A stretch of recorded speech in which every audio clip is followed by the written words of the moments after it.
Pois bem, nesse segundo vídeo do canal, eu vou trabalhar mais a questão de uma abordagem mais ampla da história. Não deditamente ao nosso contexto nacional, mas agora uma questão antiquíssima, mas ao mesmo tempo novíssima, que é o Estado de Israel perante a história, né?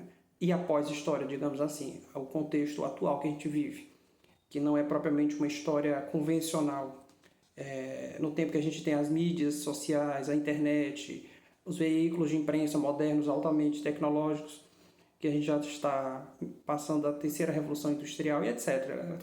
Questões que a gente é usual do conhecimento público e que também interferem na questão da interpretação da própria história, né? Mas isso já é outra questão, outro assunto.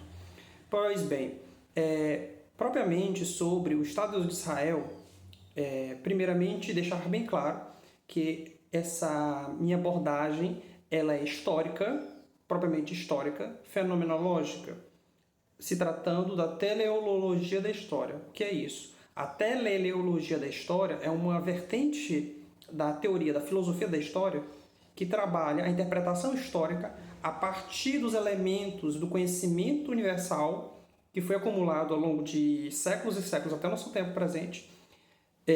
Todo esse conhecimento a partir da interpretação do nosso tempo com os elementos, os mitos, os símbolos, as estruturas, as personalidades, os escritos que herdamos dos antepassados, de milênios até.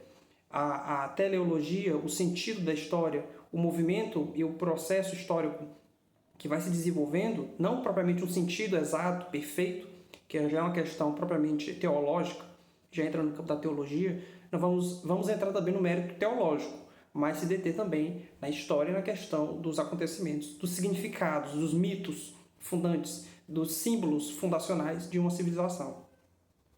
Propriamente uma civilização que a gente compartilha. Por exemplo, a civilização que nós vivemos, que nós estamos imbuídos, inseridos, é a civilização cristã.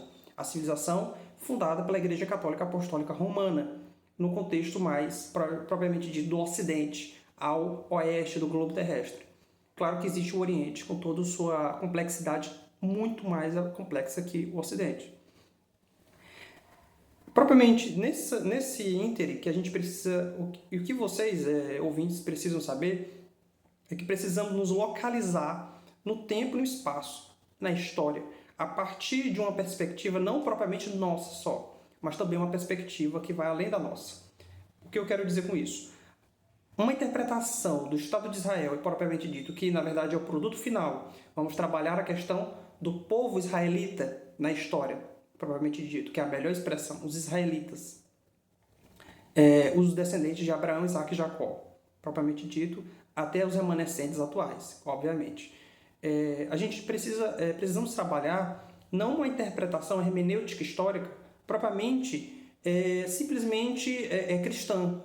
Claro que é cristã e católica por excelência. Eu, propriamente, como um historiador católico, preciso interpretar a história a partir disso. Mas eu preciso partir do pressuposto de que existe a interpretação judaica, entre aspas, israelita, semítica, abraâmica, que também engloba já a interpretação histórica do islâmica, que é o contexto fundacional dos mitos e dos símbolos que a nossa cultura cristã também tem em comum e herdou também do judaísmo e do israelismo, né?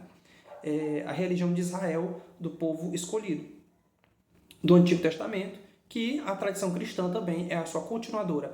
A igreja cristã, a igreja católica apostólica romana, e também as igrejas que estão unidas à igreja romana, são a continuação do povo de Israel. Né? Como o próprio Cristo, o verdadeiro e único Messias, disse aos fariseus e aos judeus, representantes, os príncipes e os pontífices dos judeus naquele tempo, de nosso Senhor Jesus Cristo. Ele se referiu taxativamente no Evangelho. O que foi dado ao povo de Israel, o povo tão querido, tão amado por Deus e Javé, será retirado dele e será entregue a outro povo que o ame, que o adore verdadeiramente, que é o povo escolhido, o povo do Novo Testamento. Né? Somos do Novo Testamento, da nova era. Como Santo Agostinho dizia, a última fase, a última era pós-Cristo. Cristo é a plenitude dos tempos. É o auge, o tempo de Cristo. A partir dali, estamos migrando para um tempo dos fins dos tempos. A última fase, a última era histórica. né? Isso na teologia da história de Santo Agostinho de Hipona, que a teologia católica se baseia bastante, que depois foi aperfeiçoada ainda mais por São Boaventura. Então, nessa localização a gente precisa entender o seguinte: é um tema delicado, né? Não estou entrando quebrando a porta, entrando de vez nessa questão de forma ousada, de forma juvenil, apaixonada. Não, precisamos de leitura, precisamos de estudo dedicado. Na internet se tem o apelativo do partido A ou B. Ah, você é pró-Israel ou pró-Palestina? Ah, você está associado ao Hamas, o grupo islâmico radical do terrorismo, ou está associado ao Estado de Israel, genocida, que está matando os palestinos? Nenhum, nem outro. A posição católica mais sensata, mais verdadeira, é a que São Pio X, na sua audiência ao fundador do movimento sionista no final do século XIX, começo do século XX, a audiência que Theodor Herzl teve, e que eu vou tratar mais para frente nesse vídeo, nessa aula, é a posição católica, a posição que o Papa, São Pio X, que no nosso conhecimento do magistério petrino, Pedro fala pela boca do Papa, ali está a verdadeira posição católica. E ainda mais o santo, né? São Pio X, que na sua santidade não poderia errar jamais, pelo auxílio do Espírito Santo, falando ex cátedra. Nessa audiência, ele, com a sua sensatez, com o seu conhecimento, com a sua sapiência, propriamente de um sucessor de São Pedro, que por sua vez, vigários de Cristo na Terra, representante da Igreja, que unifica toda a Igreja, propriamente é a posição católica mais aceitável. Obviamente que os movimentos, as seitas e os sectarismos protestantes estão associados ao partido de Israel atual, do Estado de Israel. Mas isso eu vou explicar mais para frente o porquê disso, né? Propriamente. Pois bem, essa exposição está dividida em 3 partes, né? E eu vou desenvolvendo e vou enunciando conforme o desenvolver da aula. A primeira questão que a gente tem que tratar sobre o Estado de Israel, o título é mais demonstrativo, mais chamativo, mas a questão vai muito além do Estado em si de Israel, muito mais antiga, vai na origem mesma dos israelitas, dos judeus atuais, né? Que é o Estado de Israel atual. Israel. Comecemos pela exposição didática, lexical, da nomenclatura mesma do que é Israel. O que é Israel? Está no livro do Gênesis a narrativa da eleição, da nomeação do próprio Deus Yahvé, né? Yahvé, que é o Deus, a nomeação que o próprio Deus dá a Moisés, Moshe, no pé do Monte Sinai, a manifestação do Yahvé. Yahvé, Hashem, Yahvé. Yahvé, que é o nome de Deus, eu sou aquele que é, ou eu sou aquele que sou, né? Em hebraico, Yahvé, Hashem, Yahvé. Que é uma demonstração frasal do nome de Deus, propriamente dito, Yahvé, na pronúncia atual, mais o tetragrammaton, né? YHWH. O tetragrammaton, que era o símbolo, de certa forma, os seus caracteres eram o ícone, propriamente dito, do próprio Deus. Então, tal que existem algumas ilustrações, até católicas, que você pode ver um triângulo, que é da Trindade, a perfeição, o triângulo, com umas inscrições das letras hebraicas do tetragrammaton, que é o nome de Yahvé, o nome de Deus, propriamente dito da tradição, tradição judaica, tradição israelita. Do Velho Testamento, que também a tradição católica veio e aprimorou ainda mais, né? Mas ainda há discussões sobre isso por questões do nome oculto de Deus, vamos dizer assim, né? Que é questões mais esotéricas, tradicionalistas, que a gente não vai tratar nesse vídeo. Se estenderia demais e seria outro assunto. Pois bem, no livro do Gênesis, voltando, temos a narrativa de que Jacó, o terceiro patriarca, né? O filho de Isaac, o patriarca, e este, por sua vez, filho de Abraão, né, da Ur dos Caldeus, que saiu de sua terra, da sua parentela, e foi para a terra prometida, a terra que Yahvé lhe guiou no caminho, né? O que é interessante é que o terceiro patriarca, que é Jacó, teve o seu nome alterado. Abraão, o patriarca dos judeus e todos os semitas, inclusive também dos semitas muçulmanos, árabes, no caso, especificamente árabes, na verdade, que são os filhos de Ismael, que é o primogênito biológico de Abraão, só que o primogênito por herança, por herdeiro, propriamente dito, foi por Isaac, para Isaac. Aí já a divisão abraâmica dos árabes e dos israelitas, descendentes de Isaac, e do filho Jacó. Porque o que acontece? Como Abraão foi mudado o nome de Abraham, e para Abraão, que foi o nome, o pai da grande multidão, o pai da grande gente, Jacó, foi mudado o nome para Israel. Num episódio muito interessante, que vale a pena ser lido no livro do Gênesis, que é a luta, o combate corpo a corpo, propriamente visceral, entre Jacó, no cume de uma região, na região de, salvo me engano, Betel, a morada de Deus, local onde ocorreu essa luta entre Jacó e o anjo anunciador, o anjo que traz a notícia, a mensagem, o anjo da manifestação de Deus, uma teofania, era um anjo que representava. Há uma interpretação teológica cristã posterior, que de certa forma é uma heterodoxia, não é propriamente do magistério da igreja, que esse anjo seria o Cristo, a manifestação de Deus em uma forma angelical, corpórea, humana. Mas não vamos entrar nessa questão. Não é propriamente ortodoxa. Essa luta, esse confronto mas existe uma certa questão teológica interessante, que é Israel lutando com o Cristo, né, o Messias, vamos dizer assim, pela rejeição. Mas é o que acontece. Isso tudo é intricado, tudo tem a ver, tudo tem um sentido último comum. Por isso que eu peço muita atenção nessas questões. Israel, a nomenclatura da palavra Israel quer dizer o combate, a luta com aquele, com o outro, um combate, um confronto, com uma luta com o indivíduo, com o sujeito, ou uma luta contra ele. De todo modo, é um diálogo, é uma questão de dois lados, né? Luta, sabemos também, luta não só corporal, mas também verbal e mental, né? Espiritual.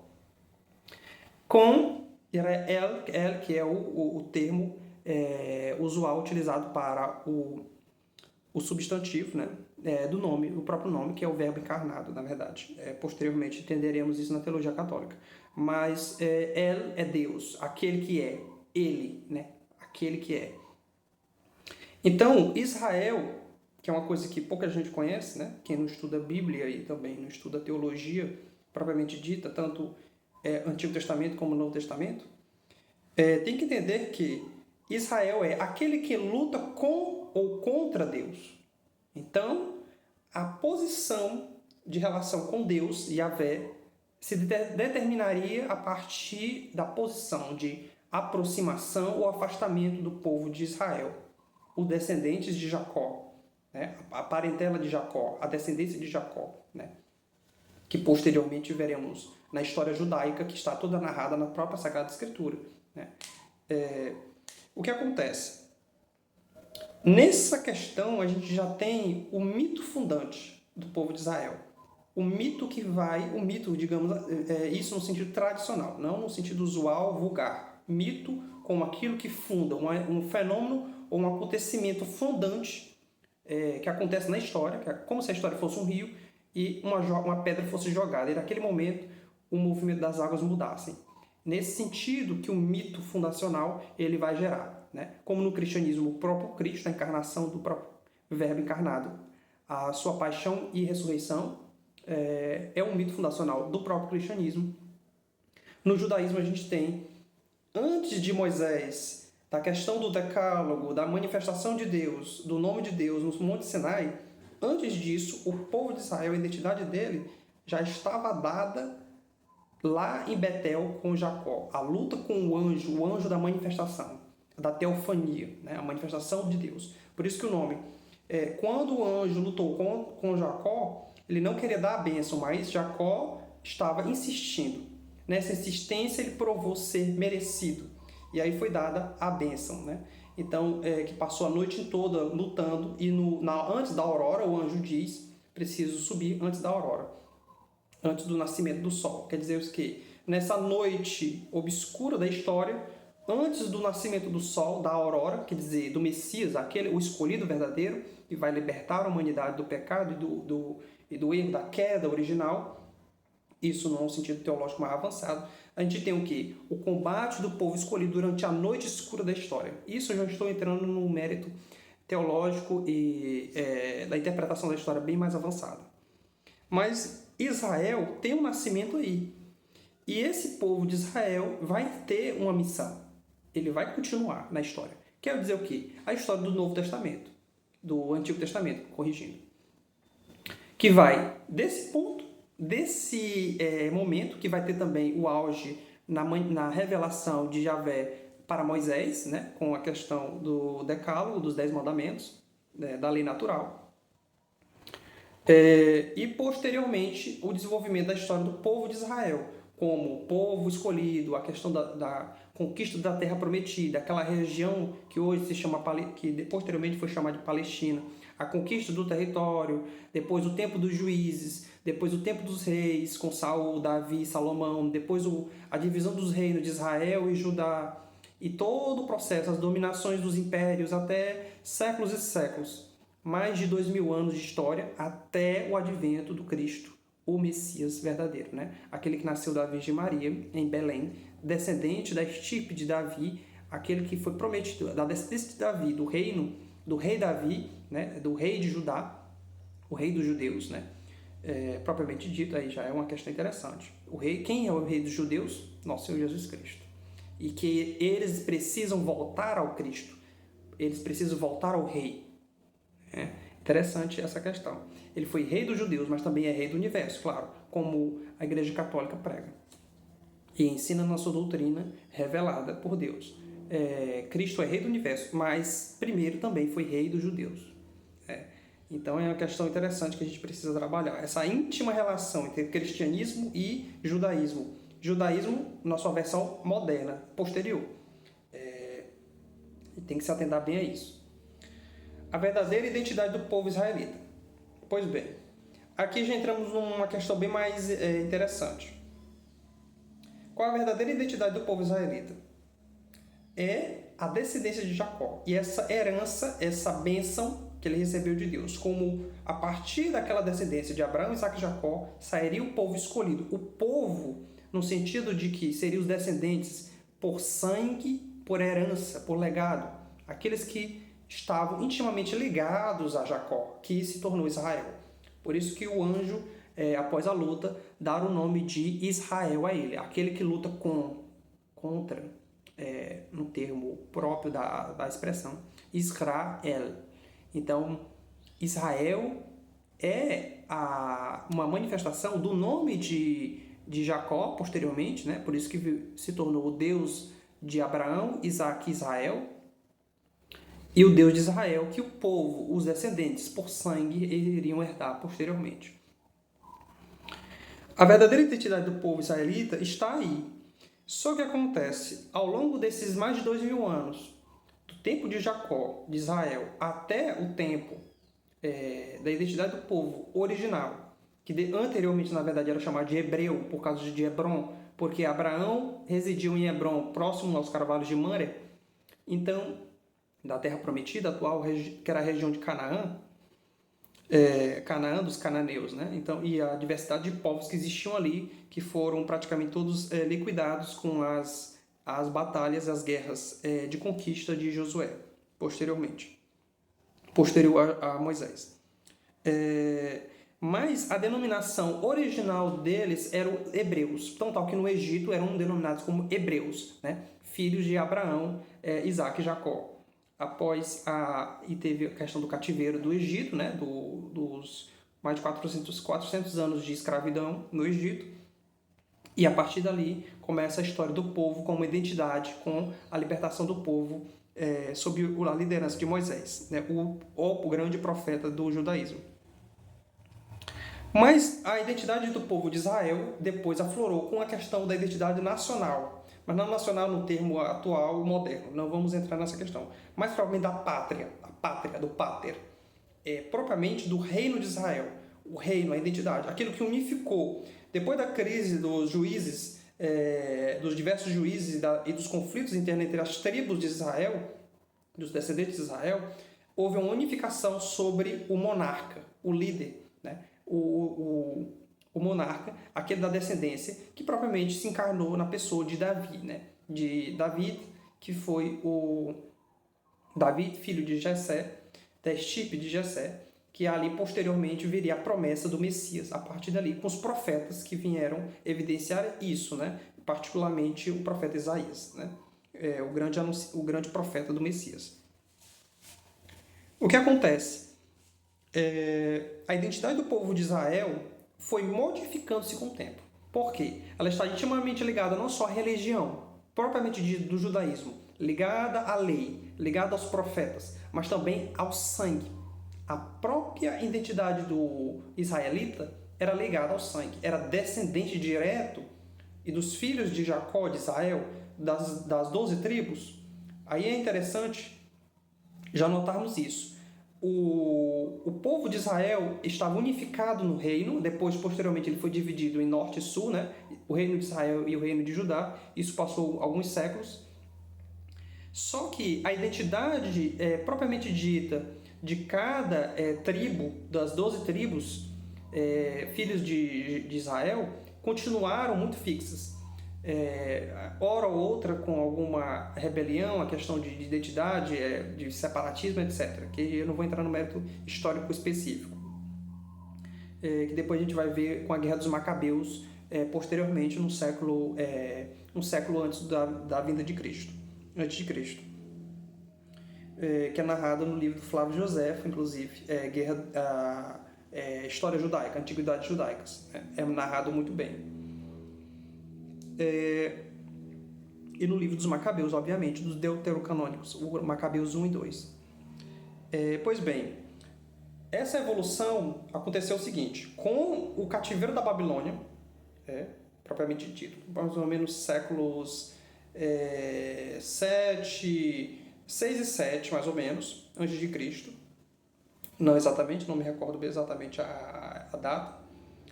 Ou até o anterior a isso, na verdade. Mais ou menos o período que a gente conhece como o período obscuro, antes da Antiguidade Clássica dos gregos, né? A Grécia Antiga ainda estava naqueles períodos antigos, do tempo de Homero, da Ilíada e da Odisseia. A formação de... Então Israel já estava bem mais avançada, a história de Israel. Pois bem, passando já para a fase de explicar propriamente a identidade do judeu, nesse primeiro tópico de Israel, aquele que luta com Deus, a gente tem primeiro a fase do povo como os hebreus, né, ligados a Abraão. Posteriormente temos a fase de Israel propriamente dito, mas depois com a questão do êxodo, da migração de Moisés, a conquista da terra prometida, da organização dos juízes até a unificação política com Davi e Salomão, do reinado de Israel, do reino de Israel propriamente dito, que aí a gente tem uma unificação. Só que as 12 tribos continuavam com suas identidades. Isso continuou por muito tempo, por conta dessa questão da ligação com os patriarcas propriamente dito, das tribos respectivas. Duas tribos se destacaram bastante, que foi a tribo de Benjamim e a tribo de Judá. Judá, que era o primogênito de Jacó, de Israel. O que acontece? Benjamim posteriormente entrou em conflito, os benjamitas, mas ficaram os remanescentes ainda. O que eu quero que vocês entendam, e já indo direto ao ponto, porque é muito complicado, esse contexto histórico é muito intricado, muitos acontecimentos, muitos eventos, muitas datas. Estou tentando passar para vocês da forma mais precisa possível. do tempo do cativeiro da Babilônia, né, dos séculos 7, 8, mais ou menos, até as conquistas dos impérios, o domínio dos persas, depois o domínio dos gregos, macedônios, com Alexandre o Grande, inclusive, e depois a conquista a divisão dos reinos, a grande perseguição dos Seleucidas, né, do Antíoco Epifânio e de outros tiranos, os Ptolomeus do Egito, e posteriormente a independência do Estado de Israel com a Guerra dos Macabeus, do Estado propriamente dito não, da região dos judeus, né, de Judá. Nessa época já eram denominados como judeus, porque após dois eventos, na verdade, dois eventos específicos. O primeiro, relativo à questão da invasão dos assírios, no século, se eu não me engano, VII a.C., a invasão dos assírios e a fragmentação do Estado de Israel. No Estado de Israel existia mais ou menos as 10 tribos. Das 10 tribos do Estado de Israel, elas foram dispersas, porque, um momento da invasão do Império Assírio, né, com Senaqueribe e outros governantes, né, Assurbanipal anteriormente, e outros grandes nomes, conquistadores da antiguidade, o reino de Israel, que era formado pelas 12 tribos originais da Israel original, foi disperso. Houve a primeira diáspora, digamos assim, histórica, as diásporas, as dispersões globais dos judeus. As 10 tribos foram dispersas e ficou só os remanescentes da região da Terra Prometida, que eram a tribo de Benjamim e a tribo de Judá. Posteriormente, com a questão do cativeiro, né, o acontecimento, na verdade, trágico, que praticamente foi, entre aspas, na tradição judaica do Segundo Templo, foi chamado de Pequeno Apocalipse, que foi a grande desolação de Israel e a destruição do templo original de Salomão por Nabucodonosor, temos o quê?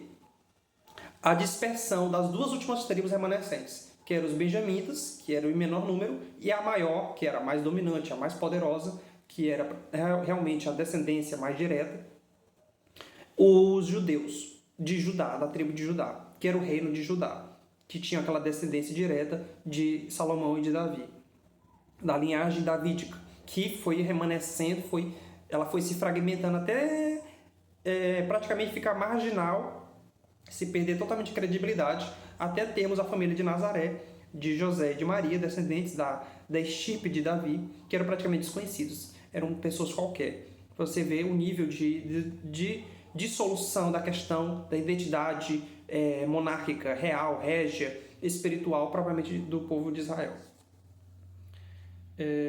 Isso é um processo de dissolução depois do cativeiro da Babilônia. Com as dominações desses impérios, por exemplo, com os persas e os macedônios, os gregos, e a helenização, na verdade, do helenismo, que foi o processo cultural de assimilação de Alexandre Magno, de todo o território que a gente conhece do Oriente Médio, mais ou menos ali, até a Pérsia, mais ou menos, que foi o domínio de Alexandre Magno, a gente tem o seguinte: a gente tem já praticamente, houve a grande dispersão depois do cativeiro da Babilônia, o retorno dos remanescentes dos judeus, propriamente dito, praticamente a última tribo remanescente depois desses processos de conquista, lutas, massacres, as Shoahs, que foram os genocídios ocasionais por questão da raça, da identidade, primeiro com os assírios, depois com os babilônios, os caldeus, e depois, posteriormente, com os seleucidas, que também foram grandes perseguidores dos judeus, até, por fim, chegar nos romanos. Quando o Império Romano dominou aquela região, passado todos esses séculos, desde o cativeiro da Babilônia, tínhamos apenas a identidade do judeu. Então, eram os judeus, aí sim podemos falar de judeus. Antes disso, não. Aquela herança anterior de Israel, agora podemos identificar como os judeus. A última tribo dos remanescentes de Israel, que daquela tribo deveria sair um Messias, né? O descendente de Davi, que Davi era da tribo de Judá. Então, houve uma tentativa enorme de preservar isso, na verdade, essa identidade do povo de Israel no povo de Judá, né? Da descendência de Judá, que eram os judeus, propriamente dito, aquela região dos judeus que o Império Romano, posteriormente, com Adriano, o imperador Adriano, denominou como Palestina, né? a Síria-Palestina, que aí posteriormente, já no século II depois de Cristo, que a denominação Palestina veio como rechaçamento e como porque era Adriano, como outros imperadores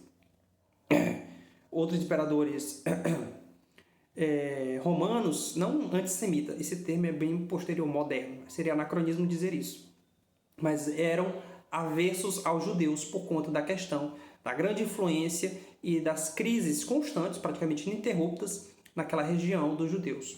Né?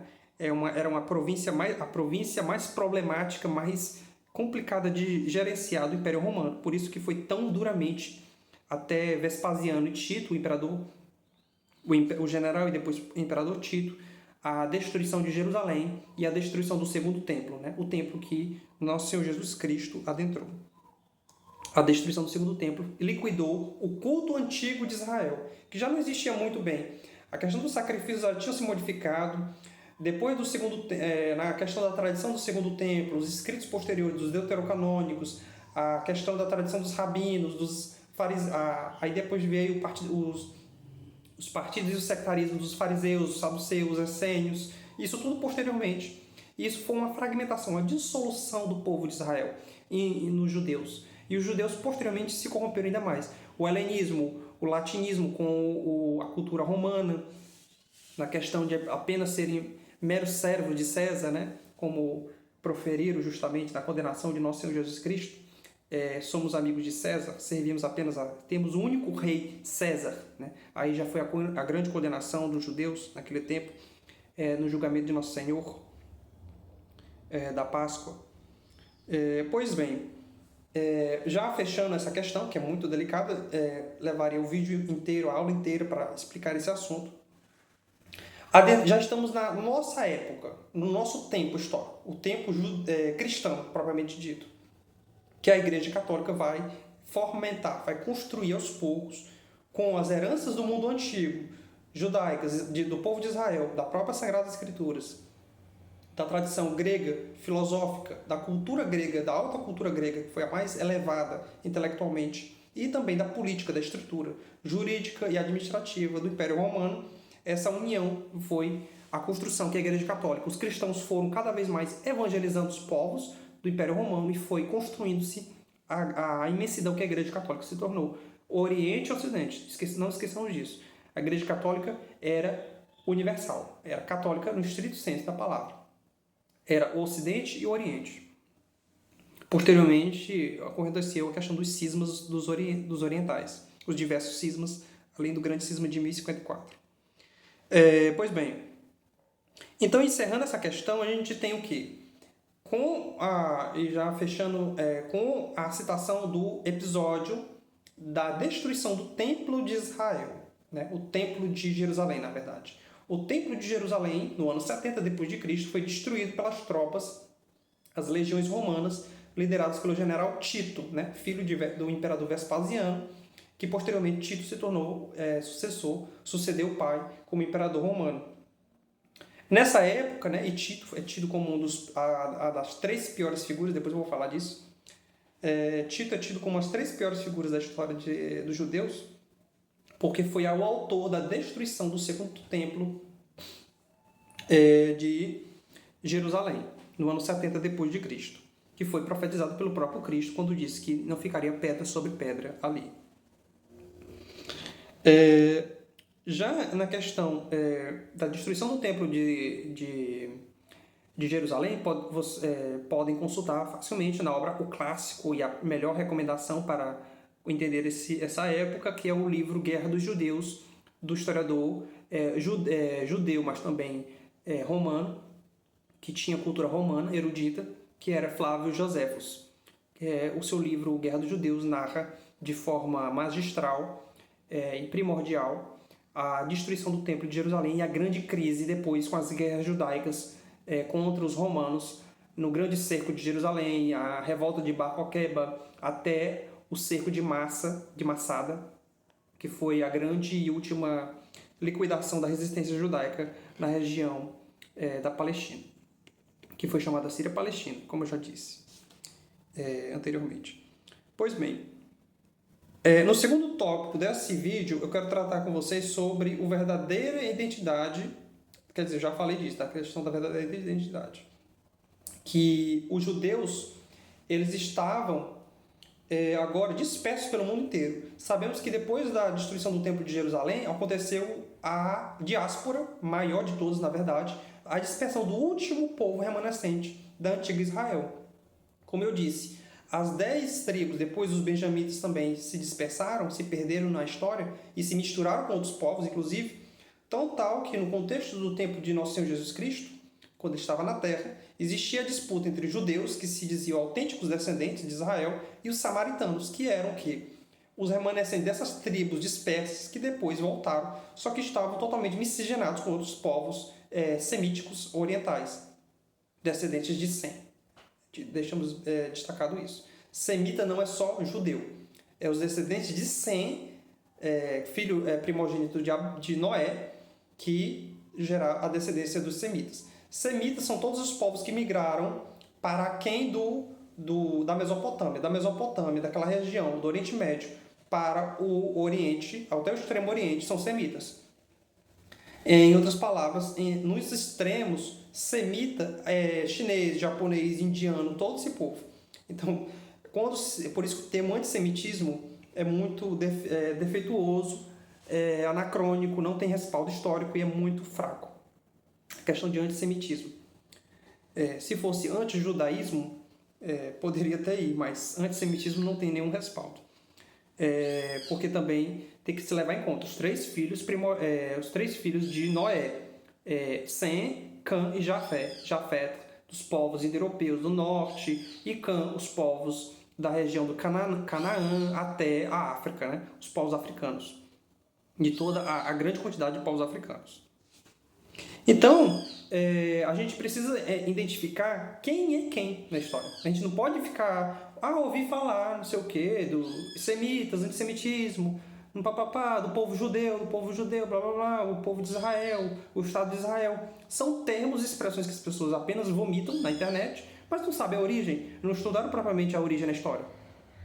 Não sabe de onde veio aquilo, não sabe do que está falando. Então a ignorância histórica é patente na internet, a gente precisa estudar propriamente isso.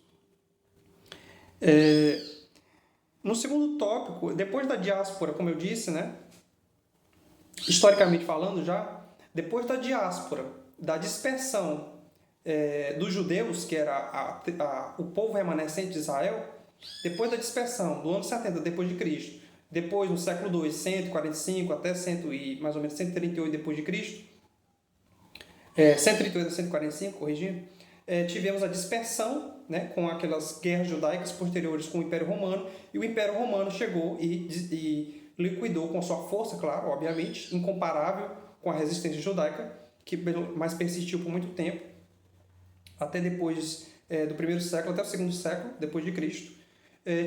Tivemos a dispersão definitiva dos judeus no mundo. Aí começa a ideia, né, e o fenômeno histórico do judeu errante. O judeu errante, o povo que não tem pátria própria, não tem identidade. Aí entramos na questão problemática do Estado de Israel. Só aí então, conhecendo a origem do Estado de Israel, que conhecemos essa questão, essa problemática atual de nosso tempo. Porque a criação do Estado de Israel em 1948 não saiu do nada, não foi invenção de teólogos. Eram rabinos, eram judeus, eram pessoas judeus, descendentes de judeus, que haviam se misturado no mundo todo. Os judeus haviam se espalhado pelo mundo inteiro por séculos e séculos, principalmente na Europa. A concentração judaica maior foi na Europa, porque era a mesma região do Império Romano. As regiões que o Império Romano dominou, propriamente dito. E os judeus dominaram a região do comércio, a cultura, e foram penetrando na cultura até uma miscigenação absoluta. Claro que os judeus buscaram, depois, a questão dos guetos, que os próprios judeus foram autores dos guetos, no isolamento do povo, na preservação do sangue puro, da preservação do sangue, que também tem a relação com a religião, a raça e o povo. Isso tudo está imbricado.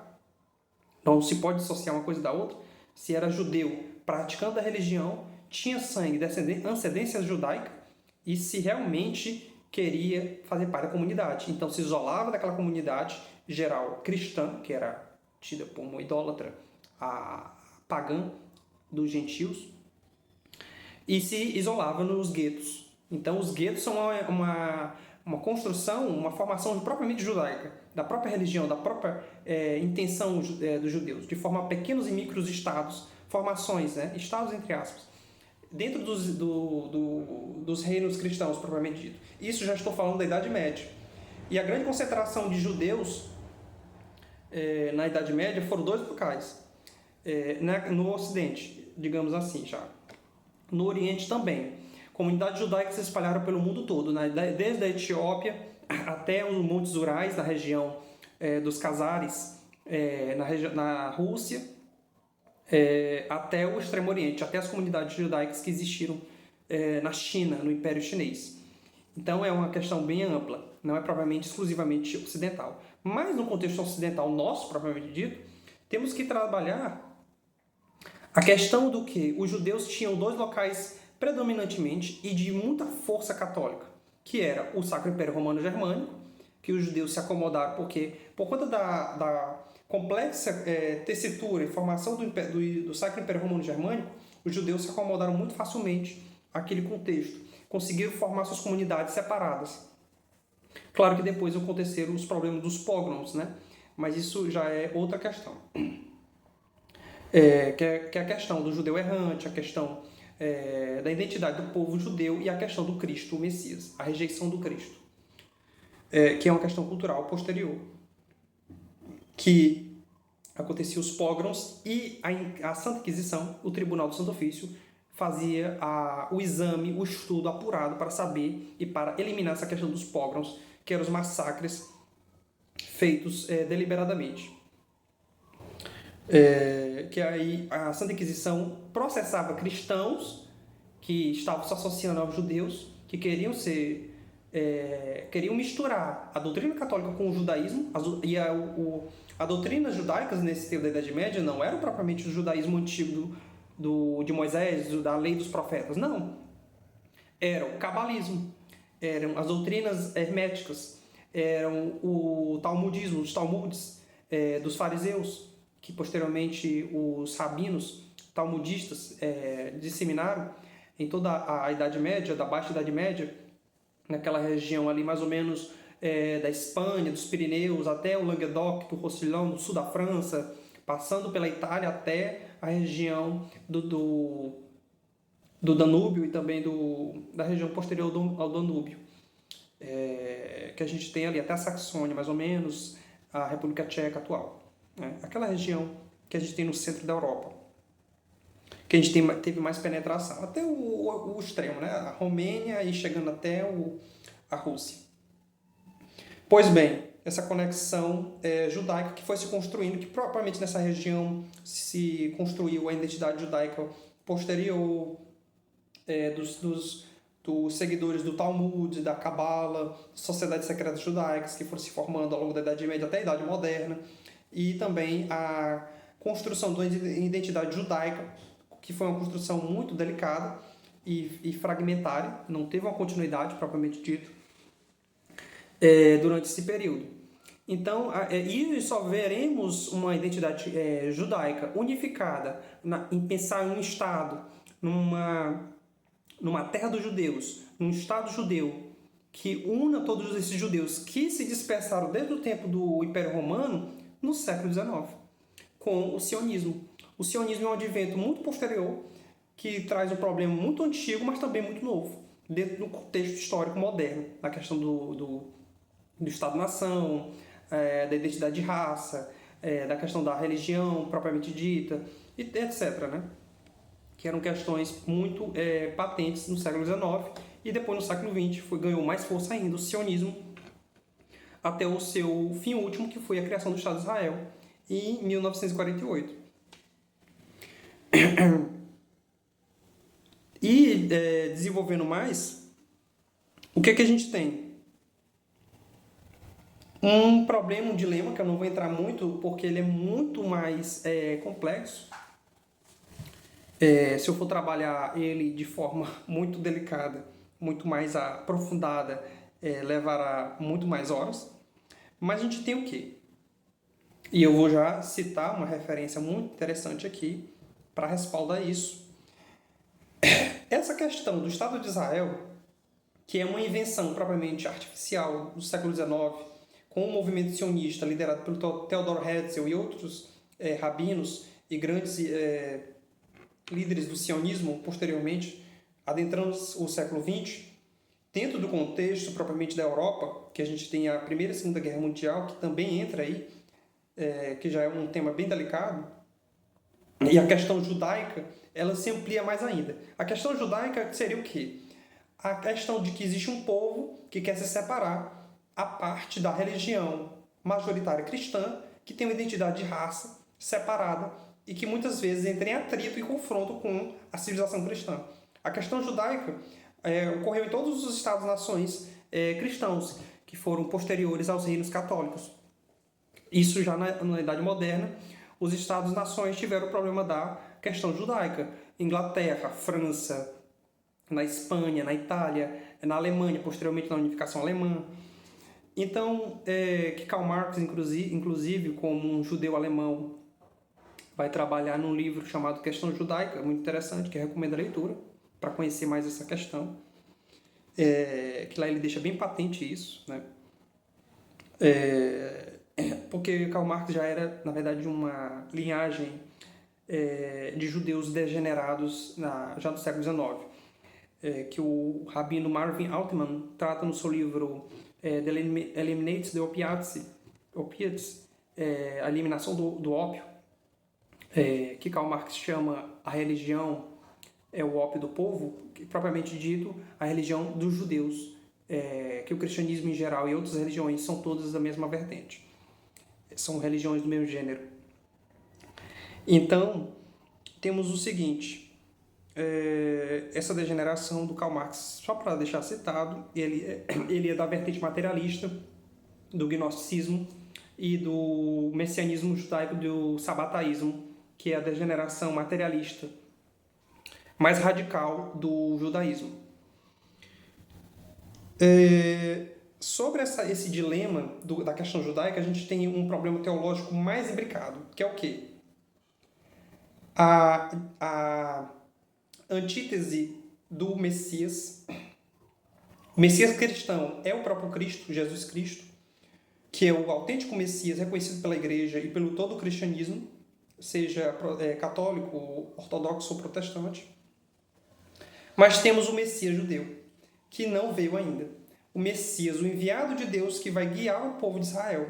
Aí entra uma questão muito interessante do povo de Israel,